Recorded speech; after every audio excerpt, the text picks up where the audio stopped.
Welcome to the Mindcraft podcast. My name is Kimberly Quinn, and I am here with the amazing Kelli Amerine. And I'll tell you that first before I introduce her, that Kelli and I met on a chair. Look behind me. We met. Actually, that's a gondola, but we met on a chairlift and just had this fantastic 60-second ish long conversation.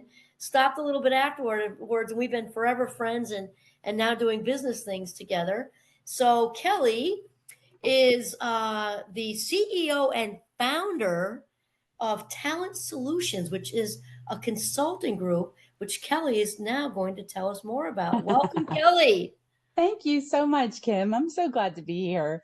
We're a kind of a special little firm. We focus on change that's happening in organizations and how we help them through it in a way that is very human centered and design based. I really, I believe in my heart of hearts that change is a design exercise, and you Mhm. can follow a methodology all you want, but you have to go off script at some point and read what's happening in the scenario. And we have a team that's really, really skilled at doing that. And I'm really proud of the work that we've done.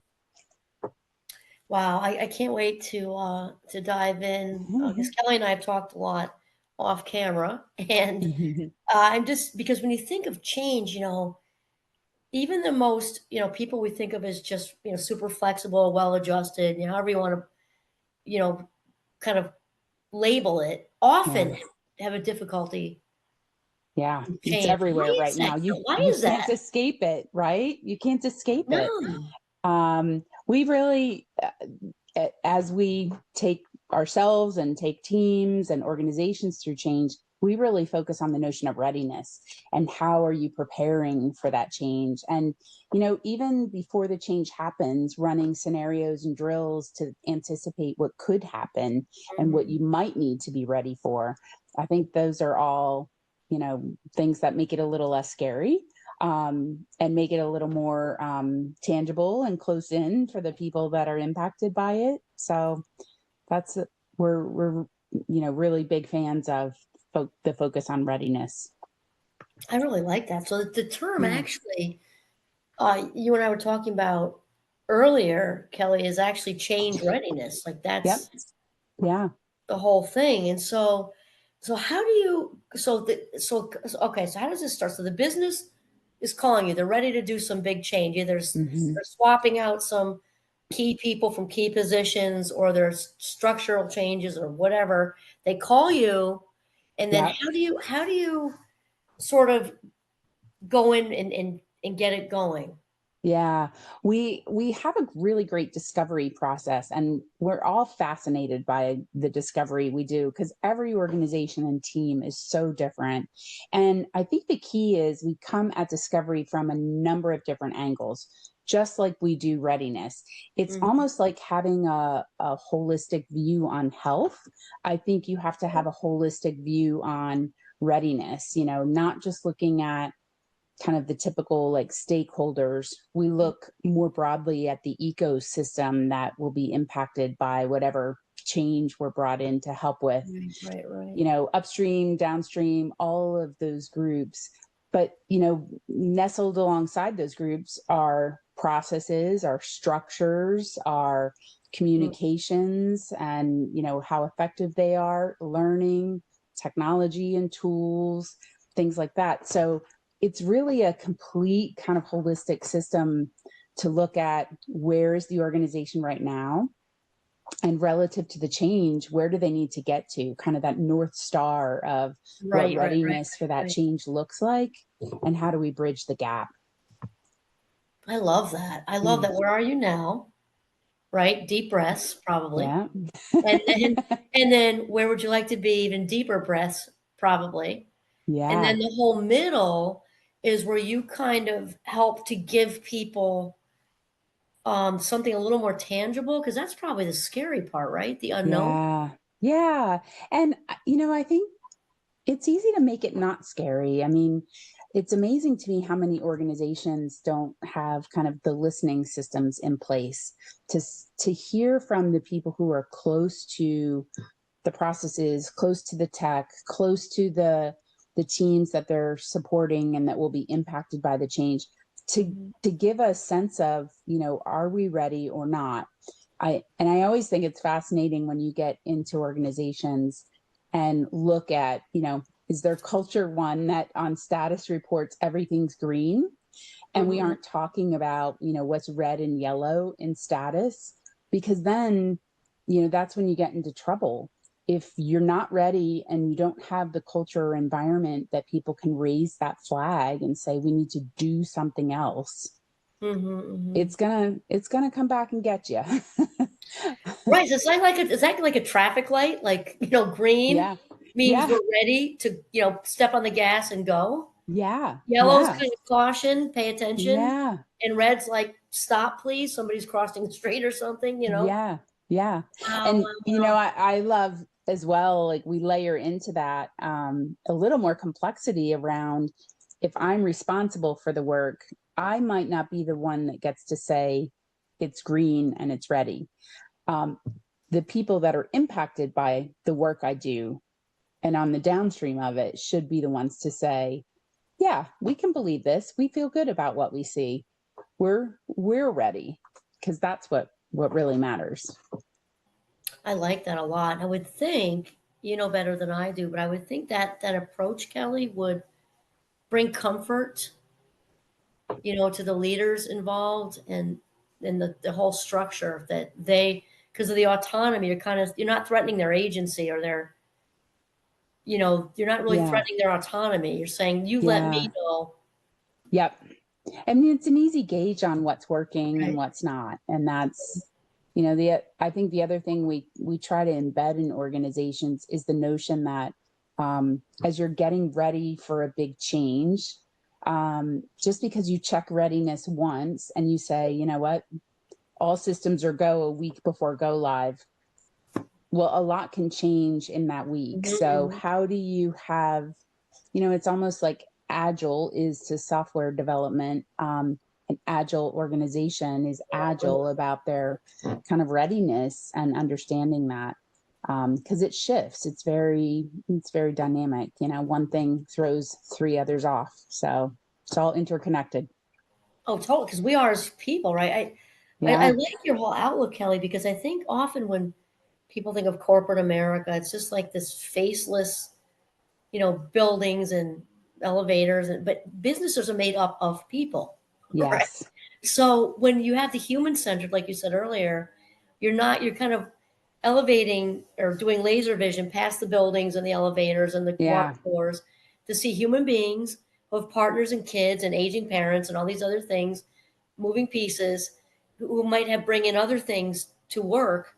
Yeah. There might be teenagers are full of change, right? So having all this other, you and I both have young adults in a similar Yeah. life stage who are moving and, doing their Yes. thing. And so the change for many people in their workplace is not just change at work, which can then, I would think, be a little bit of a catalyst for the anxiety. Yes. You have two young adults who just moved out west. Yes. Now they're telling you they're merging departments, Yeah. or they're getting rid of a department, or And I'm worried I might be replaced. yeah, Yeah, there's a lot of anxiety in change. But it can also be, there are two sayings I like to use a lot about change. One is, and what you just brought up makes me think of them. We're really big on don't just do change to people, do change with people.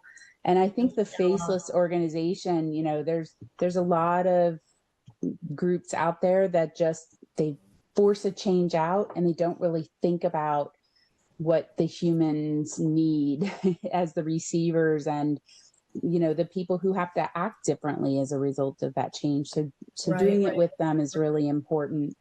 But what keeps me in the change business is change is possibility. It's opportunity for new things. It's opportunity to shed all the things you don't like to do. And, maybe they get worked out if you can bring your voice to it. So right, it's right. possibility. And the focus on readiness is kind of how you build confidence to get to that possibility and make it believable for people.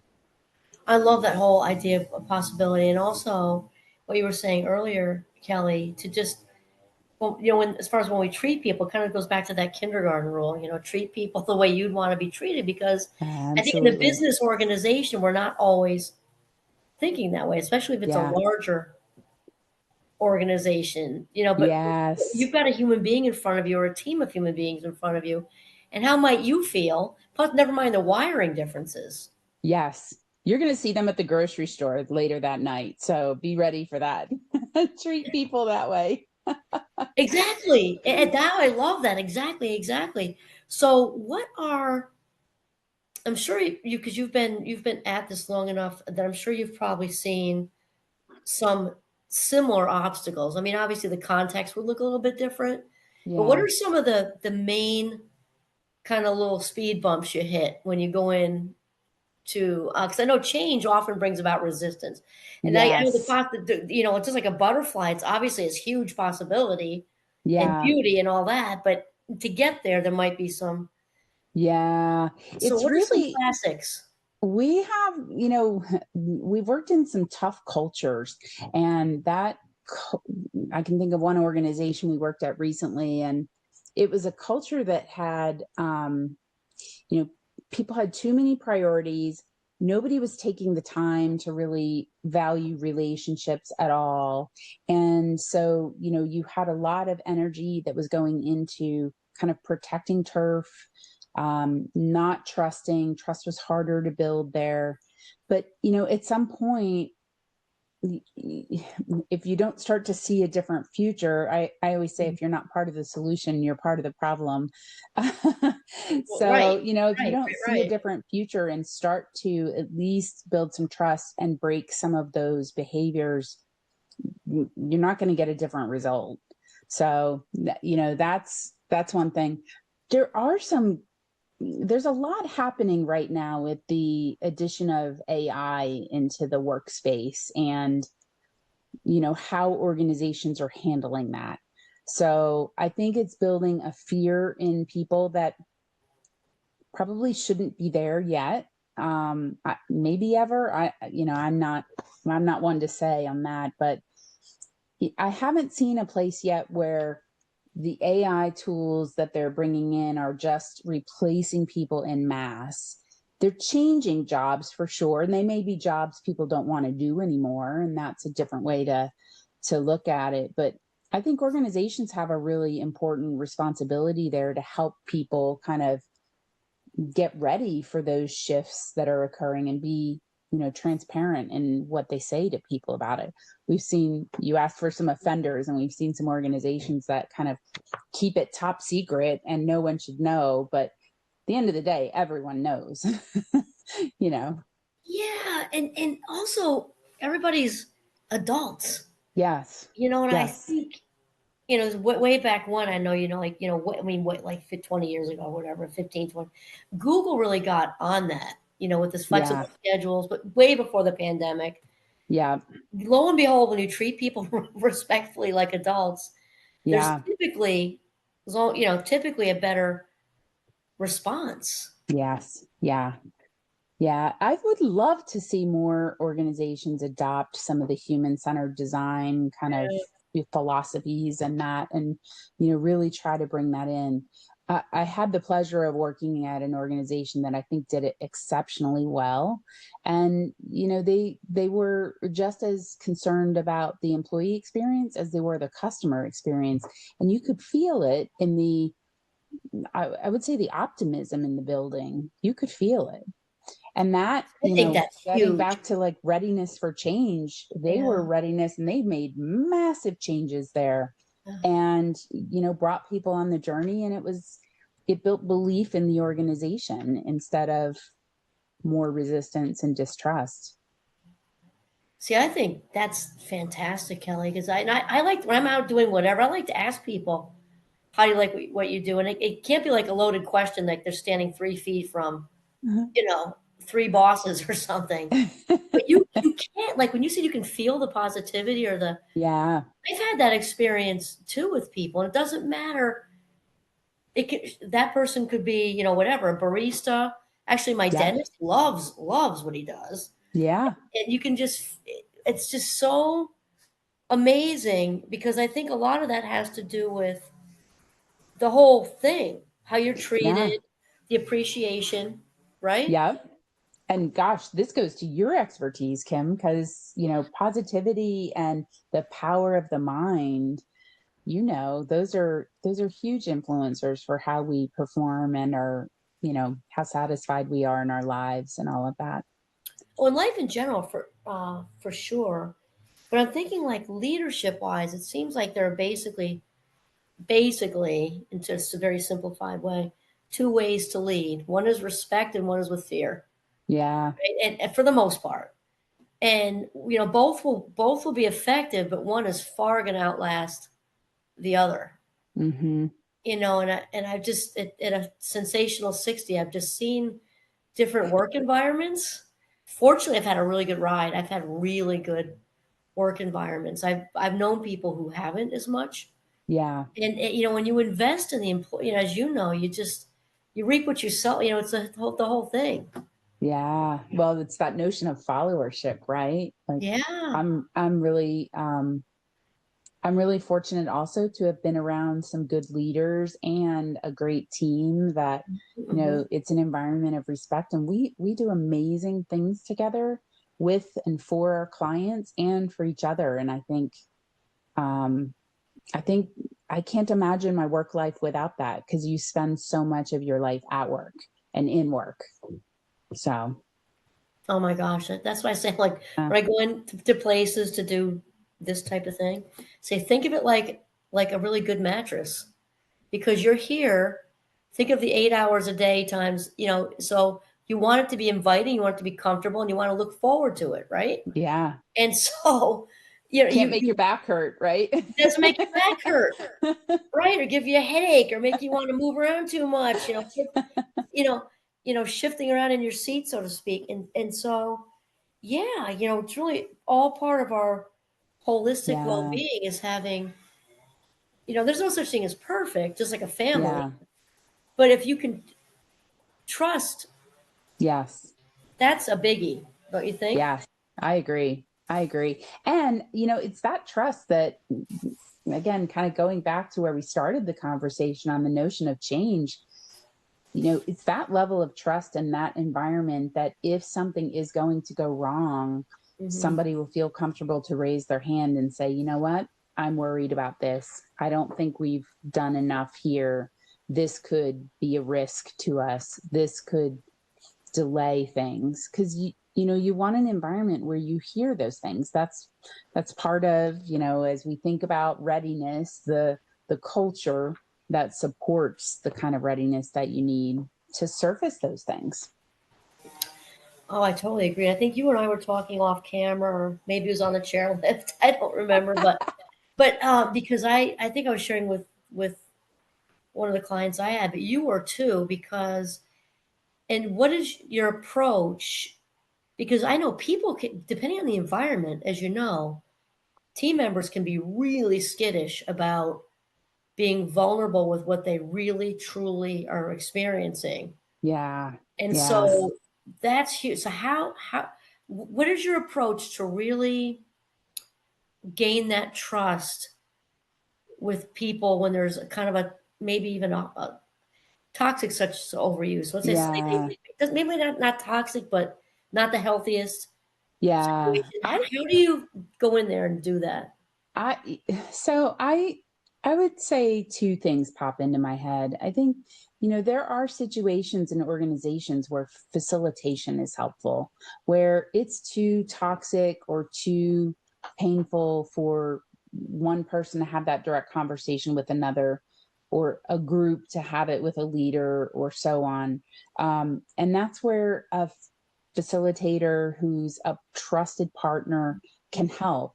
I mean, we have, we're really careful about not offending confidentialities, so that people do trust us. And then we, try to bring that understanding to the leader in a way that doesn't get Right, right, anybody, right. in trouble No or on the hot identifiers, seat, right? so to speak.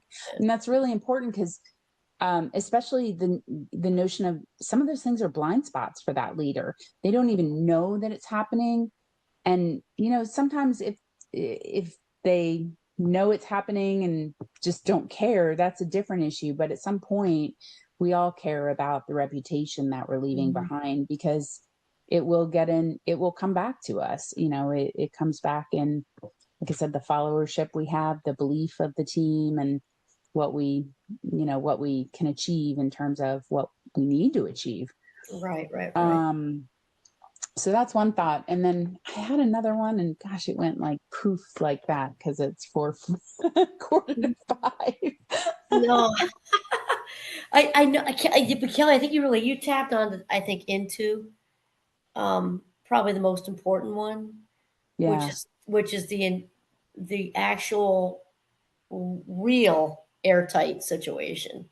Mhm. Because blow that once, you're done. And Yeah. hopefully, as a person, people don't do that anyway. It's just bad juju. Yeah. You know what I mean? Yeah. You don't tell And people stuff.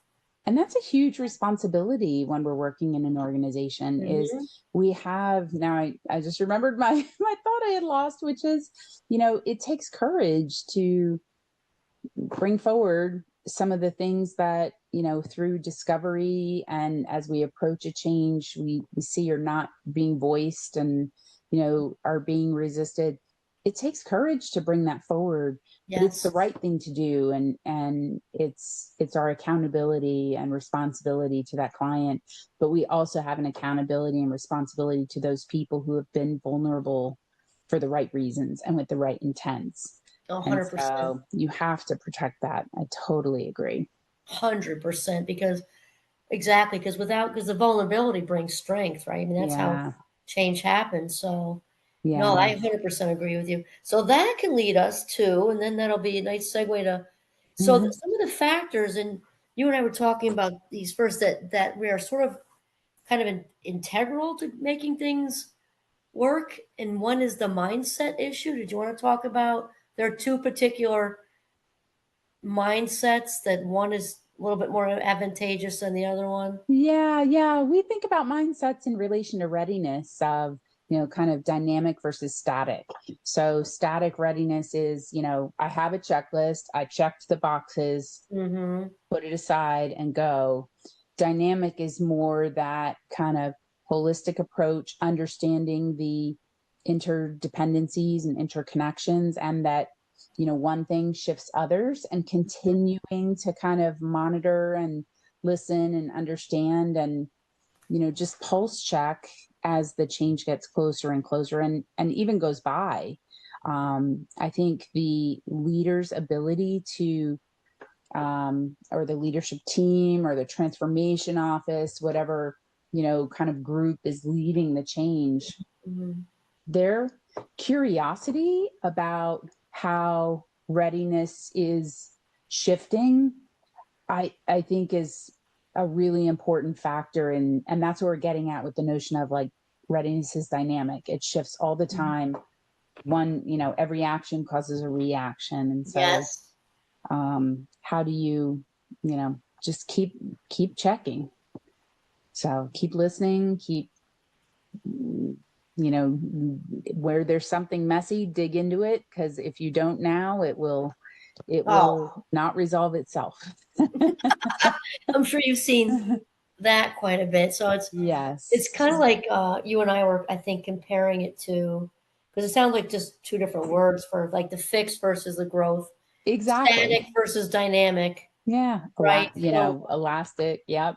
oh yeah, elastic, or there's like there's a resilience in that, Yes. a bounce back, right? Like Yeah. this too shall pass. Change can be awkward, but we'll, Hmm. move forward, and be flexible. That I was think one there's thing. also a humility with it of, Yes. you may never reach perfection. Readiness may never be everything's fully ready. We just, let's be honest, most organizations don't give the, the blessing of that much time to get Right. everything done before you just have to go. It's just not how we work these days. Everything's so fast. Right. So, being very selective about what are the things that have to be in place, and keeping a closer eye on those before a change happens. And then there are some things that they are nice to have, but if they're not in place, it's not really risk to the effort or Right, risk to right. the engagement of people or the adoption of the change. Oh, I love that. Yeah. And then I think lastly there was because you had talked about curiosity before. You know how Yes. that can be helpful. I think curiosity is like the new leadership superpower. Yay! It might even just be the new human superpower. With all the data we have available to us, I think you can exhaust yourself trying to be perfect and know it all and, measure Mhm. it all. But I think that notion of what questions are important to ask, what do you really want to know and need to understand, that to me is it's the lightning rod for success. I think, you know, again, shaping great questions, and even alongside that, watching and listening and understanding what you get in response. Right. That's going to be, with change, it's critical. In life, it's critical. Hmm. Um, I want to see more people be curious.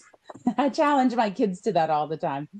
Oh my gosh, Kelly, I couldn't agree more. I think I was mentioning my former awesome Dane to you before, and she want to talk about a fantastic leader, but she's saying kind of what you're saying. When she said there's just so much, there's more noise now than there's Yeah. ever been, and we have to work hard now. It's tougher. It's Yeah. media saturated so fast, like you're saying. We have to work. It's stepping out of the noise and filtering all that noise to focus on the genuine curiosity or Yeah. because just being on autopilot, you're going to just get inundated. You have to actually work hard at sifting through it. Yes. Yeah. And the curiosity is, to me, is the why. What are you sifting for? What are you trying to Hmm. learn or answer or form a hypothesis about, rather than just trying to consume it all, because there's just too Right. much. You It's too can't. much. And Yeah. like curiosity leads you to knowing your why, which is the driving force for that passion that would drives us towards success. So Yeah. I think that's beautiful. So I think, Kelly, just to wrap us up here, you already have done it for the most part, but if you were going to say like a last maybe takeaway in general, because I say it is almost 5 o'clock, and I want you to it's time to take a little breather. If you had sort of like a takeaway for kind of prepping businesses on how they view readiness, because I don't think a lot of them are in the same Yeah. or maybe there yet. What would you say to help them maybe open up to something like Talent Solutions, who could come in and be just amazing to work with? Because I know you Yeah. do amazing Oh, work. thank you. And Thank you. what might you say to them? I would first, be curious, to drink my own Kool-Aid here, about what do they have in place already that helps inform them about readiness, from that holistic lens of, we have kind of a radar model that, what do you understand really deeply about your culture and the kind of backdrop that your change is happening in? What do you know about your leadership and people manager capabilities? Because that's who's bringing the people along. you Mhm, mhm. know your um your employees, how much do they understand, and are they ready for why you're doing this? And you're Right. probably, maybe your customers too, if they're impacted. I think process readiness is huge, because to me, process is the glue that, connects all the people in the ecosystem that are working to solve a job to be done. Mhm, um I think technology readiness is kind of more, tactical and mhm. easier to measure, but it's the softer pieces of that. So I would ask them questions about what they have in place that is telling them, and what are those things telling them? Quite honestly, where do they see the gaps, that particularly the ones that equate to risk, turnover, additional costs, Mhm. delays. So that's the lens we would bring in. And trust is in that too. Where do you feel that maybe trust isn't in a good enough place in the organization for acceptance and adoption of the change? Well, that's a great note to also wind up on, Kelly, because it sounds like, in addition to, happier teams, happy people are more focused, creative, and productive.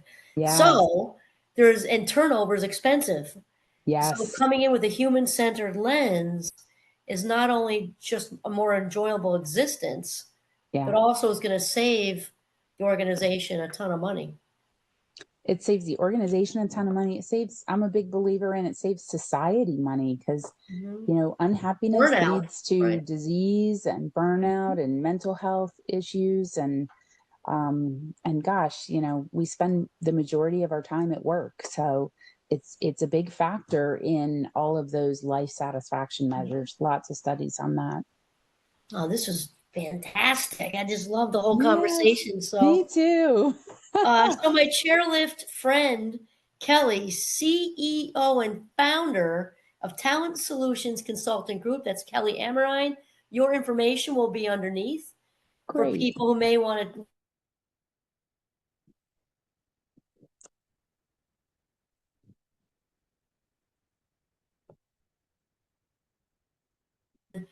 And if you want to continue the conversation with Kelly, please do reach out to her. And for being with us Thank today. thank you so much, Kim. Have a great evening. All righty.